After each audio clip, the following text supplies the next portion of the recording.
Hoy quiero contarle otra historia muy diferente. Una historia que hace honor al título de esta serie, Planeta Encantado. Una historia que discurre en dos escenarios tan distintos como distantes. Pero empecemos por el principio. Sígame. Lo que quiero mostrarle no le dejará indiferente.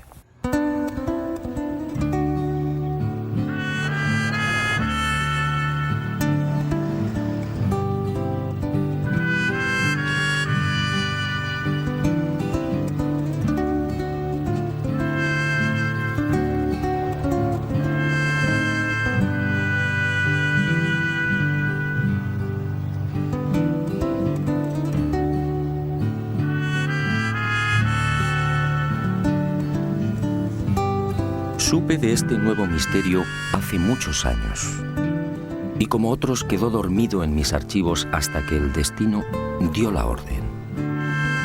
Hoy por fin ha llegado el momento.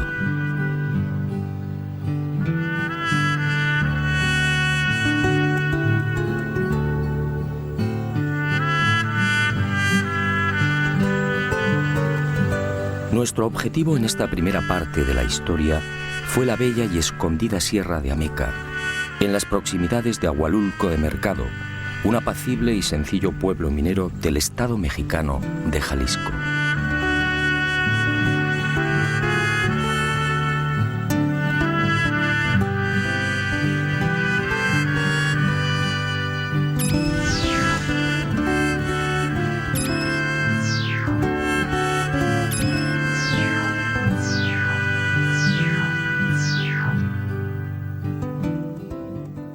Desde allí, desde Ahualulco, lo abrupto del terreno y el atormentado perfil de los caminos nos obligó a ascender en caballerías. En total, 4 horas de fatigosa marcha por valles y cañadas hasta alcanzar una altitud de 2100 metros.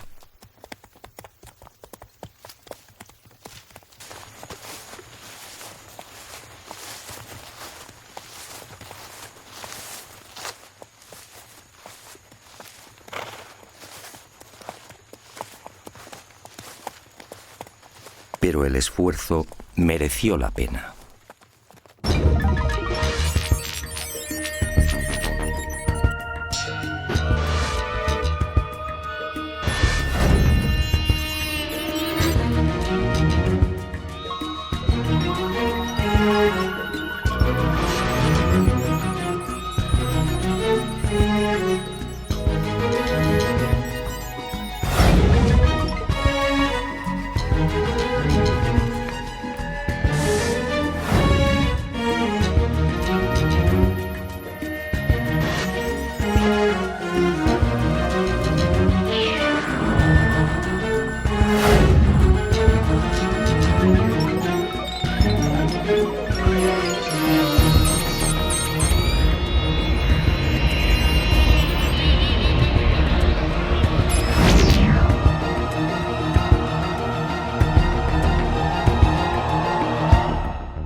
Aquí el primer enigma, casi 1 millar de esferas de piedra distribuido en las faldas de los cerros de Agua Blanca y Piedra Bola.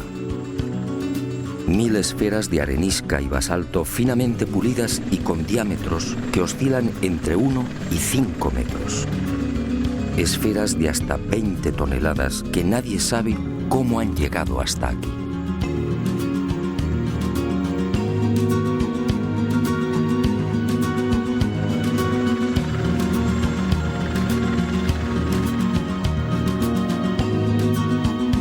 Muchas se presentan semienterradas o escondidas entre los apretados bosques de pinos y encinas.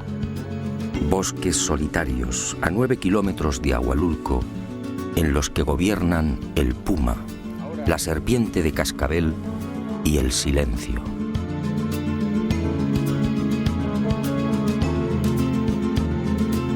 Evidentemente, el hecho de aparecer enterradas o semienterradas concede a estas esferas una notable antigüedad. Sin embargo, no disponemos de vestigio alguno que pueda esclarecer su origen. Las leyendas y restos arqueológicos de la cultura Teuchitlán, que habitó esta región hace 4000 años, no aportan datos específicos sobre los hipotéticos constructores o la finalidad de las mismas. Los siguientes asentamientos humanos, entre los que destaca el pueblo Kazkán, tampoco arrojan un mínimo de luz respecto a estas gigantescas esferas. Solo el nombre náhuatl de la primitiva cultura que habitó estos parajes, Teuchitlán o lugar de dioses, podría guardar alguna relación con estas obras gigantescas, más propias de dioses y titanes que de hombres. Pero obviamente esto solo es una suposición.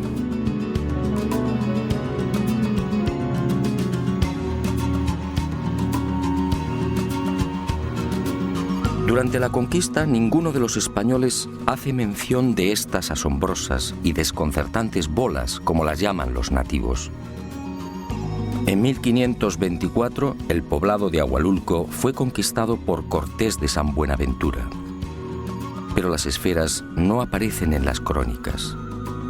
Y aunque resulte extraño, tampoco Cristóbal de Oñate se refiere a ellas cuando en 1547 descubre las ricas minas de hierro, oro y plata de esta región. ¿Cómo llegaron estas inmensas moles hasta lo alto de las laderas a 1400 y 2000 metros de altitud?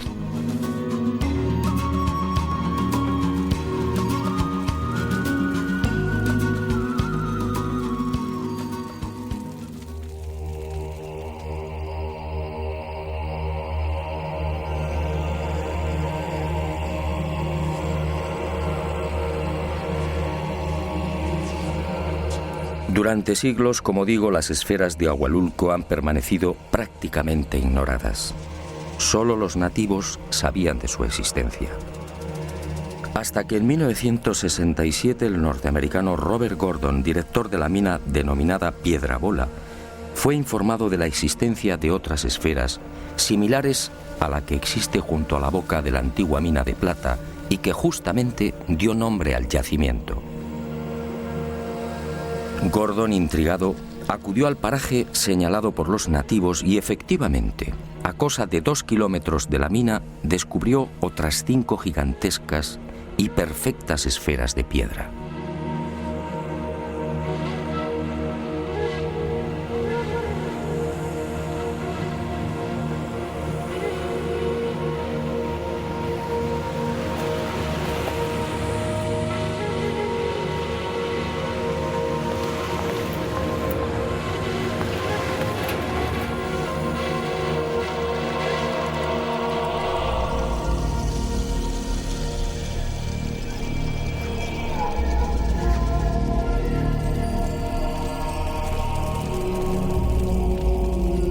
El hallazgo de Gordon fue el principio de una larga cadena de nuevos descubrimientos. El norteamericano envió unas fotografías de las esferas al arqueólogo Matthew Stirling y en diciembre de ese mismo año de 1967 se iniciaron las primeras excavaciones oficiales. Stirling llegó a desenterrar otras 17 grandes esferas, una de ellas de 3.35 metros de diámetro, el resto de 1.80 metros. Y al igual que sucediera con Gordon, Stirling quedó desconcertado.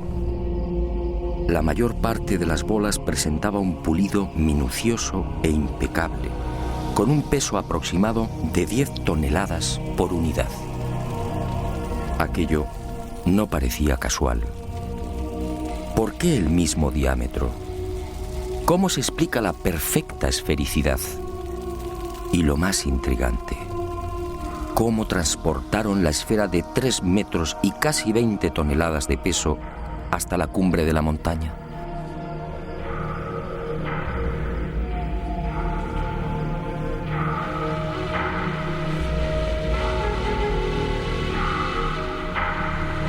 Tras estos hallazgos, el misterio de las esferas de la Sierra de Ameca se enredó mucho más. El lugar aparentemente jamás fue habitado.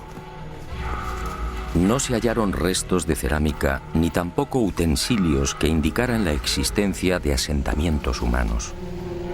Por otra parte, la depurada técnica que hubiera demandado la elaboración de estas esferas y el no menos complejo transporte de las mismas hasta lo alto de cimas y laderas hizo sospechar a estos primeros científicos que se encontraban frente a un capricho de la naturaleza. El razonamiento era comprensible, pero ¿estaban en lo cierto? 3 meses después de los descubrimientos de Stirling, en marzo de 1968, otra expedición científica se acercó a estos parajes. La integraban miembros del Instituto Smithsoniano, de la National Geographic y de la Inspección Geológica norteamericana. Y al frente como director el geólogo Robert Smith, también estadounidense. Tras examinar las bolas, la conclusión de Smith dejó perplejos a propios y extraños.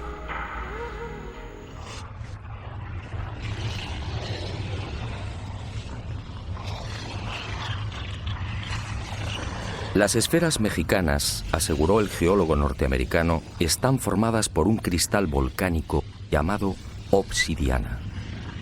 Surgieron hace 40 millones de años como consecuencia de una gigantesca avalancha volcánica. La Sierra de Ameca fue materialmente enterrada en ceniza y allí, en el fondo de esos depósitos, aparecieron las esferas. Según Smith, a temperaturas que oscilaron entre 540 y 760 grados Celsius, esas cenizas se fundieron, cristalizando por enfriamiento y progresando en frentes esféricos.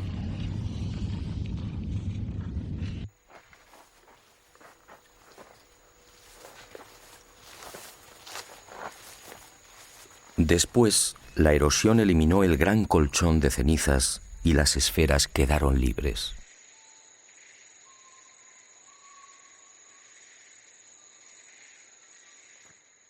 Y digo que el veredicto del geólogo norteamericano dejó perplejos a propios y extraños porque sencillamente no resolvía la totalidad del misterio.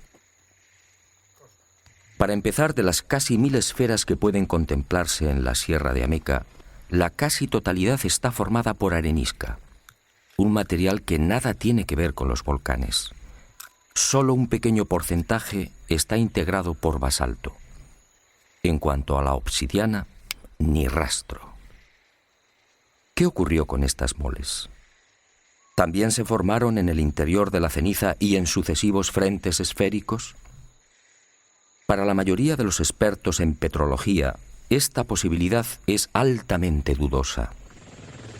En cuanto al hecho incuestionable de la similitud en los diámetros de muchas de estas bolas, 1.80 metros, el señor Smith naturalmente guardó silencio. Ningún científico serio admite hoy que esta casualidad sea obra de la naturaleza. ¿O no fue una casualidad? A esta versión supuestamente científica se sumó después otra explicación aportada por algunos vulcanólogos. Para estos, las esferas de Ahualulco tienen un origen muy distinto al propiciado por Smith. No serían otra cosa que tobas o piedras volcánicas expulsadas entre gases, fuego, columnas de lava y otros materiales piroclásticos. Estas bombas volcánicas, dicen, adoptaron la forma esférica en ese violento proceso de expulsión, redondeándose en el aire.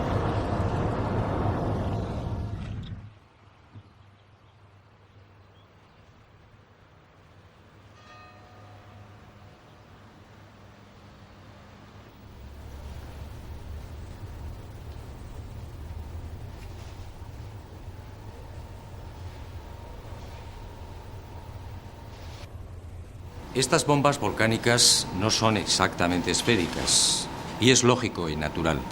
Pretender que estos materiales, expulsados de los volcanes, se vuelvan esféricos al contacto con el aire, es una afirmación arriesgada. ¿Qué tiene esto que ver con la belleza, con la perfección y con el gigantismo de las esferas de México?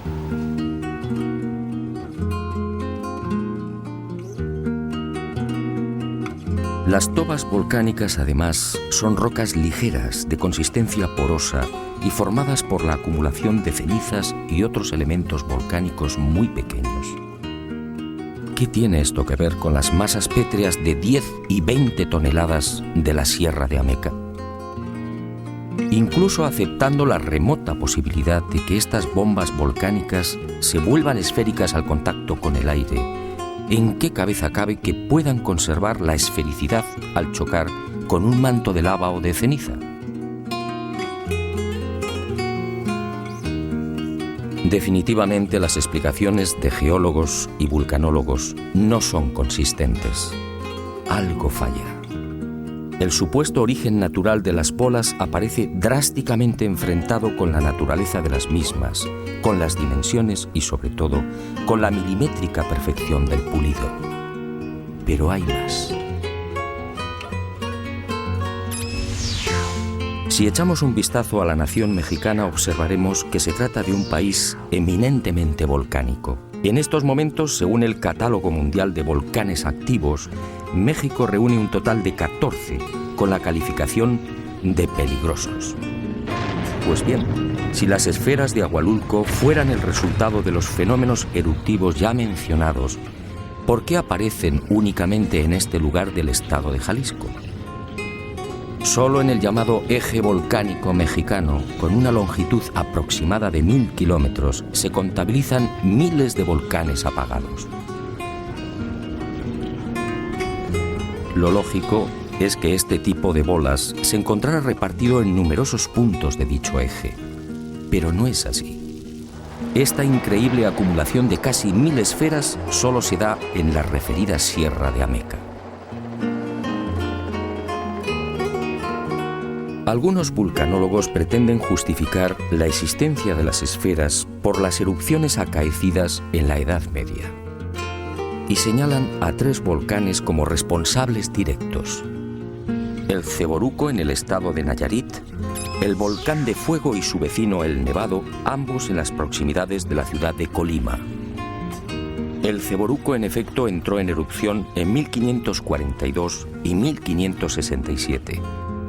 En cuanto a los de Colima, del Nevado se sabe que entró en actividad en 1560. Pero los ardientes flujos no fueron más allá de los 10 kilómetros. Si tenemos en cuenta que Agualulco y la Sierra de Ameca se encuentran a 100 kilómetros del Ceboruco y a 140 de Colima, la pretensión de los vulcanólogos no se sostiene.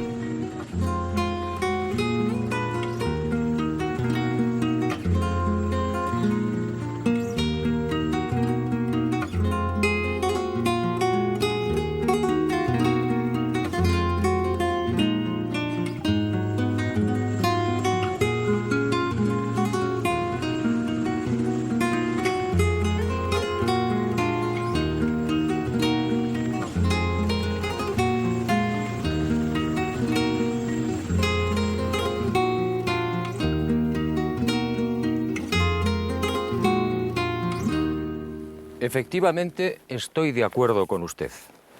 Después de recorrer la Sierra de Ameca y contemplar estas esferas, cuesta trabajo imaginar que semejantes moles son un capricho de la naturaleza.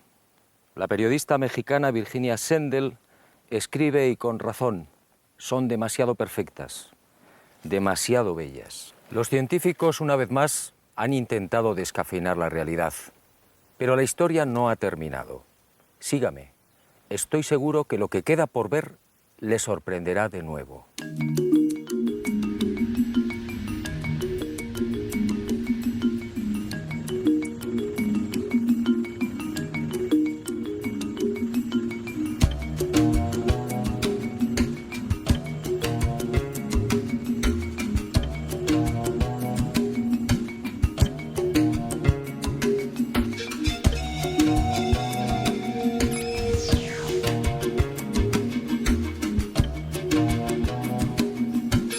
Nuestro segundo escenario se encuentra a casi 3000 kilómetros, en lo más profundo de la selva de Costa Rica.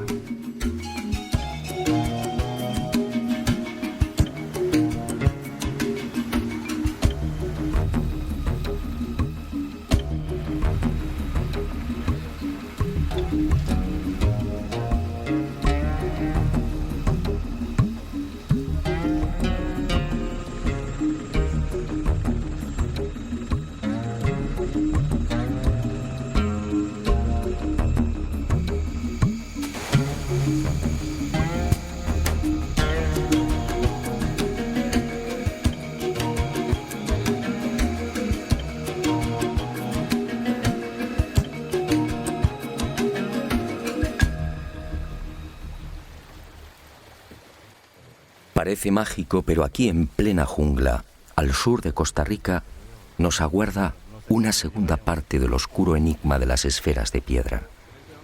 Una segunda parte que definitivamente arruina todas las explicaciones de la ciencia. Una segunda parte que eleva el misterio a su máxima expresión.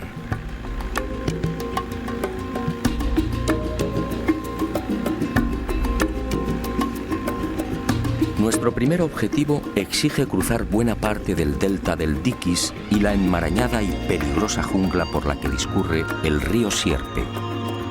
Una jungla pantanosa, infectada de caimanes, serpientes y, lo que es peor, de mortíferas nubes de mosquitos.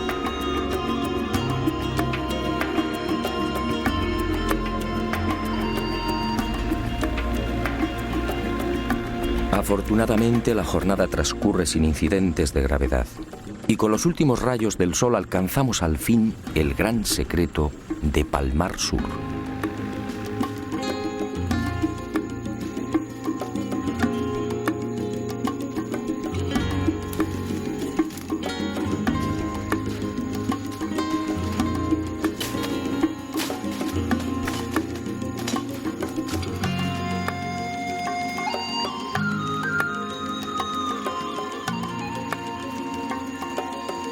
Decenas de esferas de piedra prácticamente gemelas a las de Ahualulco. Esferas igualmente perfectas, al aire libre o semienterradas en cientos de kilómetros cuadrados. Esferas de un pulido exquisito, casi imposible.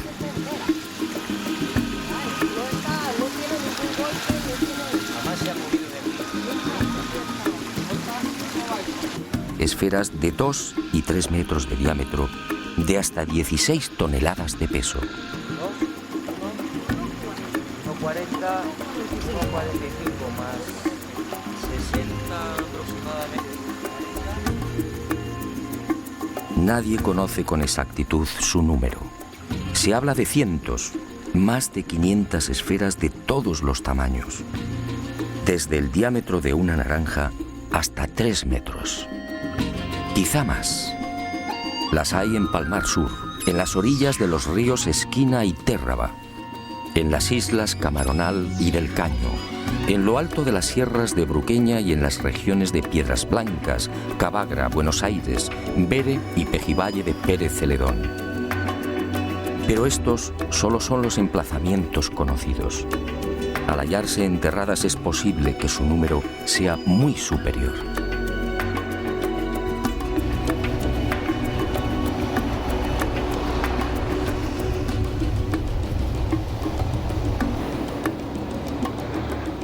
Como en el caso de México, los nativos conocían su existencia desde mucho antes de la llegada de los conquistadores españoles.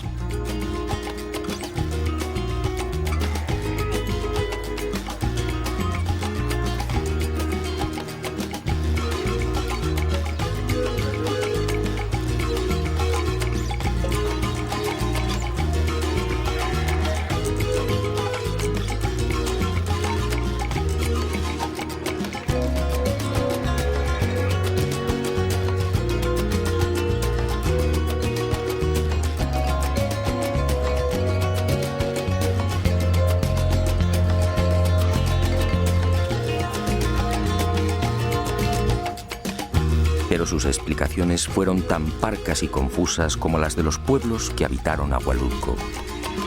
Todos se limitaron a señalar al cielo, asegurando que las esferas eran obra de los dioses.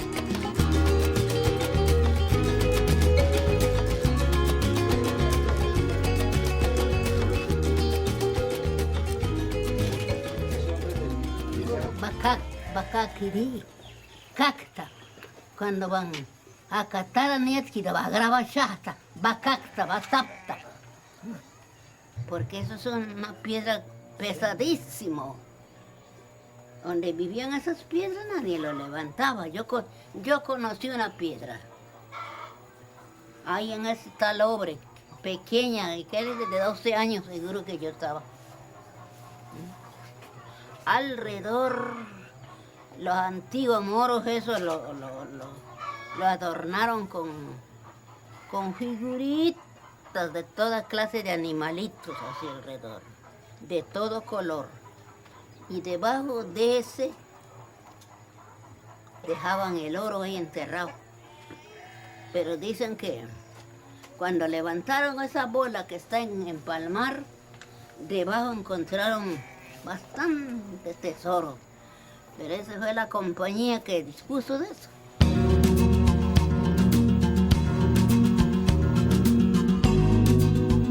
Fue a partir de 1930 cuando los arqueólogos tomaron contacto por primera vez con este fascinante enigma.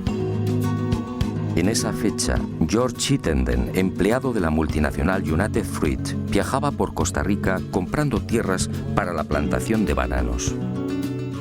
Y fue en una de esas incursiones por la selva cuando Chittenden descubrió una serie de extraños montículos. Y sobre ellos, las formidables esferas de piedra. A su regreso a San José, informó a la doctora Doris Stone. 10 años después, a lo largo de 1940 y 1941, Stone se trasladó al Delta, procediendo al primer estudio científico y sistemático de las increíbles bolas. Las examinó, levantó mapas y tuvo el acierto de situar la ubicación original de 5 grupos con un total de 44 esferas. Y descubrió también otros ejemplares en las proximidades del pueblo de Ubita y en las orillas del río Esquina.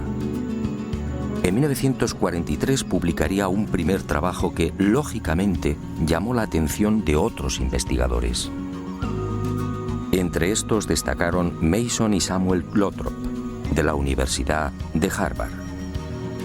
Ambos se adentraron también en las selvas y ríos de Costa Rica con el loable afán de desentrañar el singular misterio.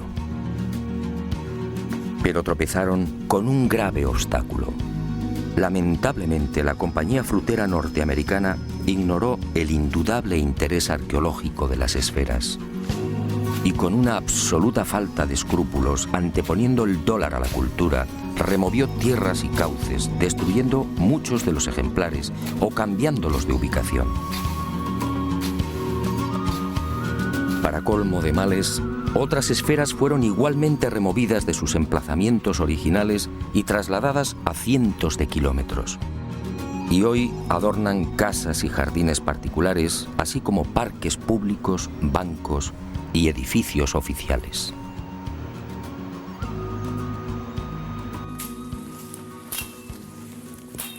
A este desastre vino a sumarse la codicia. Al igual que sucediera en el municipio mexicano de Agualulco, el descubrimiento de las esferas de Costa Rica terminó provocando el nacimiento de un rumor tan absurdo como lamentable. En el interior, dice la creencia popular, se esconden grandes cantidades de oro y piedras preciosas. Y muchas de ellas, como esta, fueron quebradas o dinamitadas.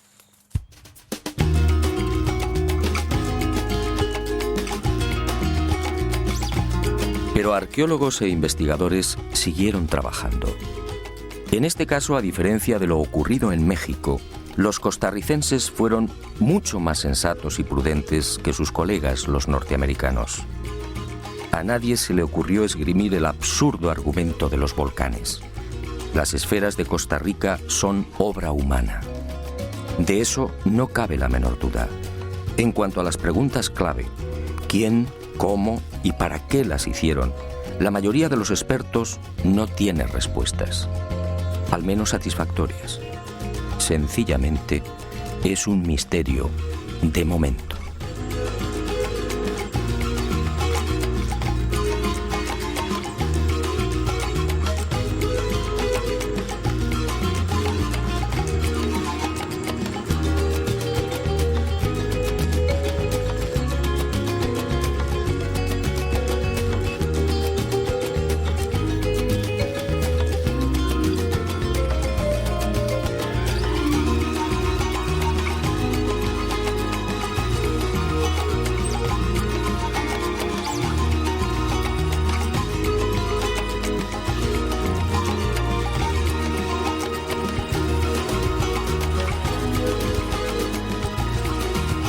Y el misterio de las esferas se complica un poco más cuando uno desembarca en la paradisíaca isla del Caño, al oeste de Costa Rica.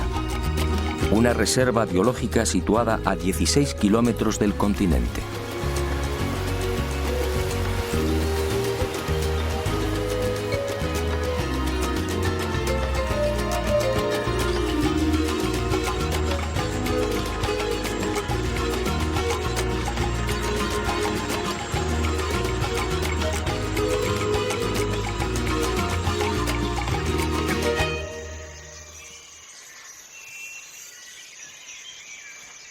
En este lugar fueron descubiertas unas 10 esferas.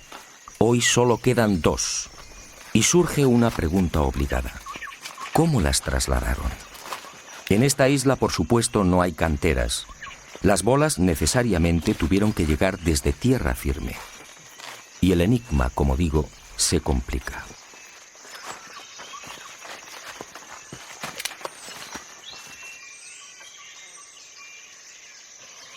Según los especialistas, para labrar una bola de 1 metro de diámetro, sería preciso un bloque de 9 toneladas. ¿Cómo se las ingeniaron los constructores para transportar semejantes moles a través del océano? ¿En qué clase de embarcaciones? ¿Qué tipo de navío podría soportar una carga semejante?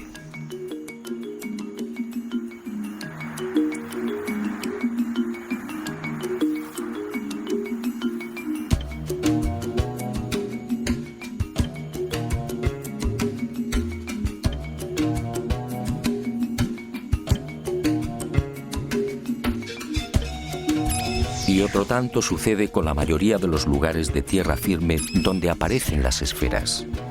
En la jungla, por ejemplo, tampoco hay canteras. Para encontrar los necesarios depósitos de granito es preciso viajar al norte, a la sierra, es decir, a cientos de kilómetros. Y no hay más remedio que repetir las preguntas. ¿Cómo salvaron los ríos?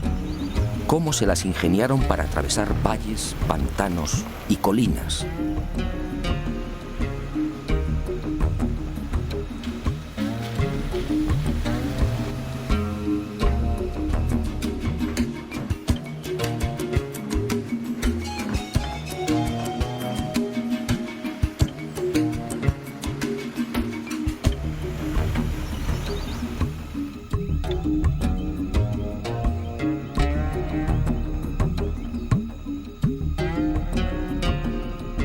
Si las esferas eran labradas en los puntos donde han aparecido, ¿cómo se las arreglaban para tirar de bloques tan gigantescos?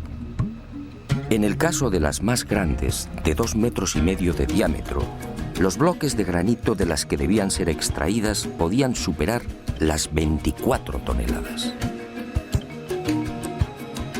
Naturalmente, el asombroso pulido y la perfecta esfericidad de estas bolas son un capítulo aparte. En este lugar, a más de 100 kilómetros de las canteras, pudimos hallar otros 5 ejemplares. Lamentablemente también habían sido removidos de su emplazamiento original. Pero el pueblo al menos ha sabido conservarlos. Al llevar a cabo las correspondientes mediciones, quedamos perplejos. Las 5 presentaban la misma circunferencia. 3,6 metros con una variación en los radios de apenas 1 milímetro. Esta increíble precisión hace pensar a los expertos que los desconocidos constructores tuvieron que utilizar algún tipo de instrumental. ¿Pero cuál? Hoy, con el auxilio de las computadoras, difícilmente lograríamos una perfección semejante. En cuanto al pulido, de nuevo el asombro y el silencio. Curiosamente, cuanto más grande es la esfera, más cuidada es la terminación. Un acabado que casi brilla como un espejo. ¿Cómo lo lograron? Misterio. También la hipotética fecha de la construcción de las esferas aparece envuelta en la duda. Al tratarse de granito y caliza, los procedimientos de datación por carbono 14 no son viables. Y los arqueólogos han recurrido al llamado sistema de asociación. En otras palabras, estimar la edad de la esfera basándose en la antigüedad de la cerámica y demás restos orgánicos encontrados al pie de la bola. Esto obviamente resulta arriesgado. Siguiendo esta fórmula de datación relativa, bastante dudosa a mi entender, algunos expertos han establecido la antigüedad en 1600 años. Otros las consideran más jóvenes, fijando el momento de la fabricación en el siglo XVI. Esta última hipótesis tropieza con un serio inconveniente. Si las esferas fueron talladas en el siglo XVI, ¿por qué no son citadas por los cronistas de la época? De haber sido testigos de su fabricación, hombres como Vázquez de Coronado, Gil González Dávila o Perafán de Rivera lo hubieran mencionado.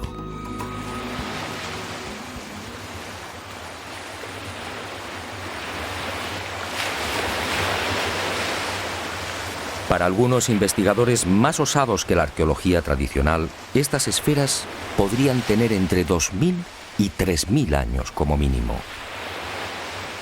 Y fundamentan su razonamiento en el interesante proceso de hundimiento de las mismas. Muchas de ellas, de 2 y 3 metros de diámetro, se encuentran prácticamente enterradas o semienterradas.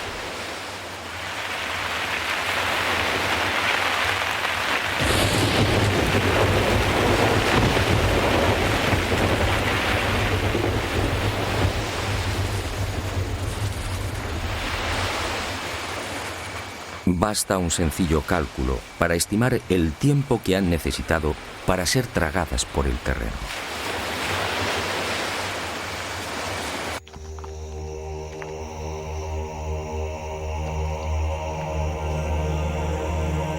Sea como fuere, lo que parece cierto es que estas magníficas y colosales esferas fueron construidas mucho antes de la llegada de Colón. ¿Pero para qué? ¿Cuál pudo ser su finalidad? Sobre este importante capítulo, la disparidad de criterios es todavía mayor. Hay quien asegura que estas esferas venían a demostrar el grado de poder e influencia de los caciques. Si esto fuera así, cuanto más grande y más perfecta, más notable sería el dominio del rey de turno. La teoría, sin embargo, no termina de convencer.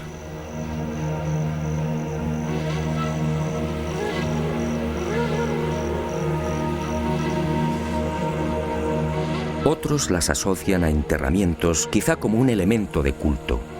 Y aunque se sabe de algunas muy pequeñas que han sido halladas en tumbas junto a objetos de cerámica y joyas de oro, la hipótesis no resulta muy sólida.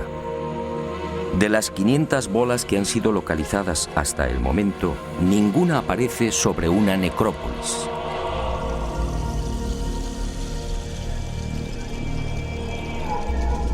Cabe pensar, por tanto, que las 2 esferitas descubiertas en tumbas fueran únicamente una posesión personal del difunto.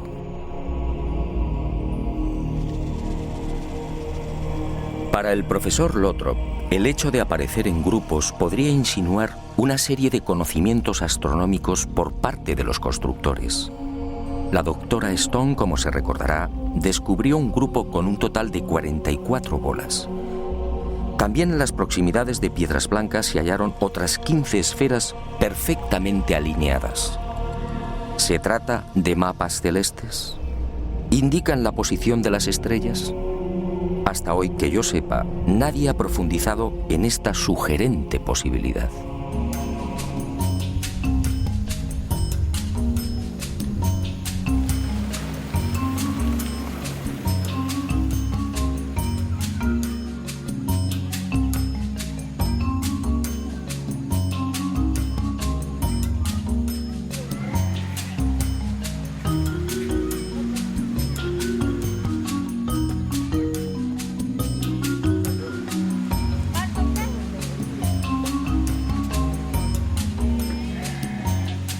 Algunos nativos a quienes consulté me hablaron de algo mucho más fantástico.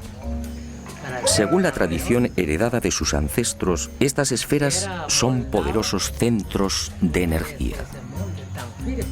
Una especie de focos que irradian fuerza y bienestar y que afectan a la vitalidad y salud de personas, animales y plantas.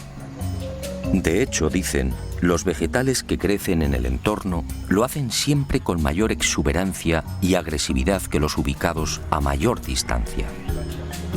Hablan con razón, sí, pero esa misteriosa energía no tiene nada de sobrenatural. Los materiales que forman las esferas, en especial el gabbro y la granodiorita, contienen un elevado índice de magnetita. Y es justamente esta mena esencial del hierro la que atrae los metales y despliega la supuestamente fantástica energía benéfica. Y en este laberinto de posibles explicaciones nació también otra hipótesis contemplada con escepticismo por la ciencia oficial. Basándose en los planos levantados por Stone y Lothrop, el reconocido sociólogo Ivar Zapp asegura que las alineaciones de esferas son en realidad una biblioteca náutica, es decir, la señalización de rumbos marinos.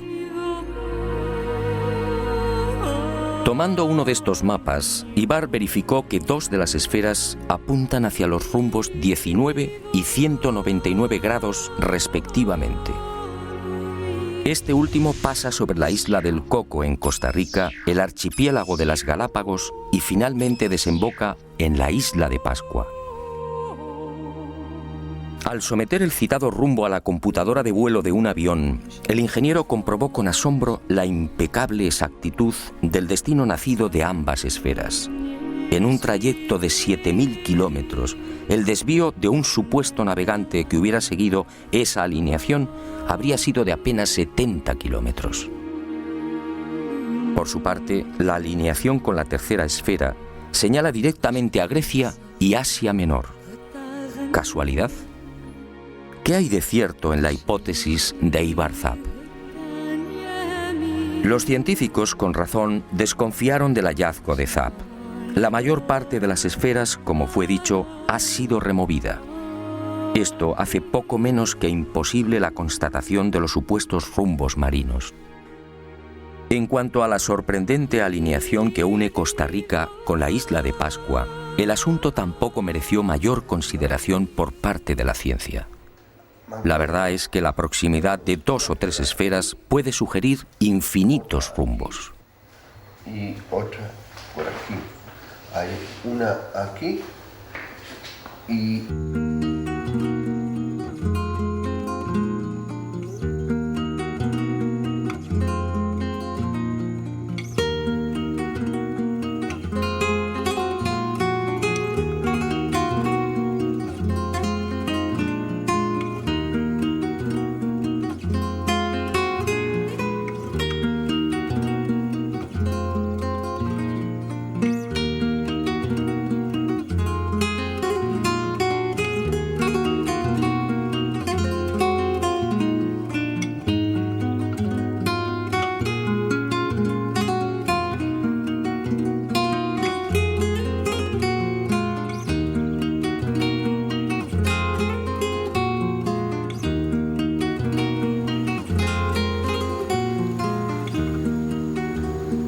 Pero Ivar Zapp sí parece tener razón en algo. Para el estoniano afincado en San José, las esferas son la viva manifestación de una cultura de expertos navegantes afincada en la Costa Rica que mira al Pacífico Sur. Una cultura precolombina de la que apenas queda constancia y que fue mencionada por Cristóbal Colón en su último gran viaje entre los años 1502 y 1504, los Tiguares.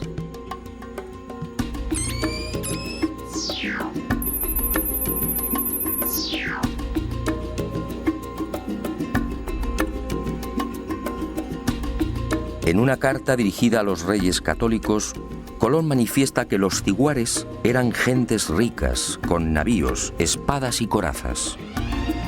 Y habla incluso de algo asombroso, siempre rechazado por los historiadores.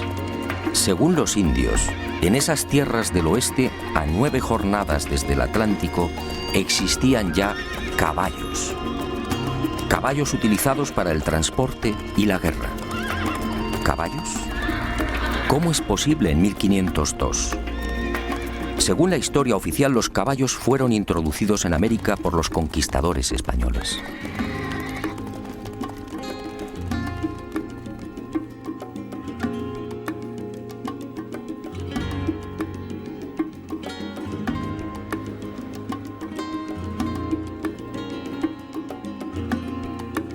¿Navíos? ¿Corazas y espadas? ¿Caballos? ¿Quiénes eran los diguares? ¿Fueron los constructores de las perfectas y gigantescas esferas de piedra? En realidad, nadie lo sabe, aunque nos encontramos ante una circunstancia más que sospechosa. Esa civilización vivía justamente en la región de Golfo Dulce, es decir, en unas tierras en las que se ha descubierto la mayor concentración de esferas.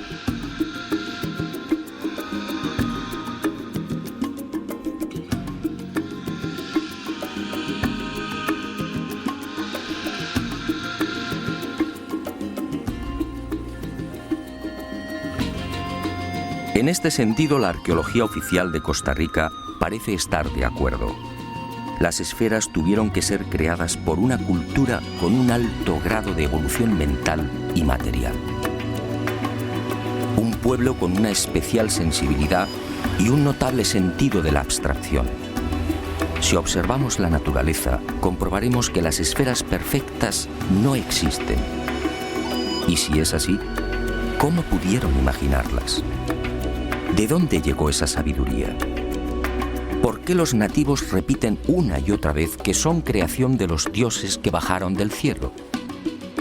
¿Fueron los diguares instruidos por esos familiares dioses? Como puede ver, el misterio de las esferas de México y Costa Rica sigue en pie. Y me alegro. Después de 30 años de investigación, he aprendido que los enigmas no deben ser desvelados. Solo así podemos seguir soñando. Y ahora sígame. Vayamos al encuentro de otro maravilloso sueño.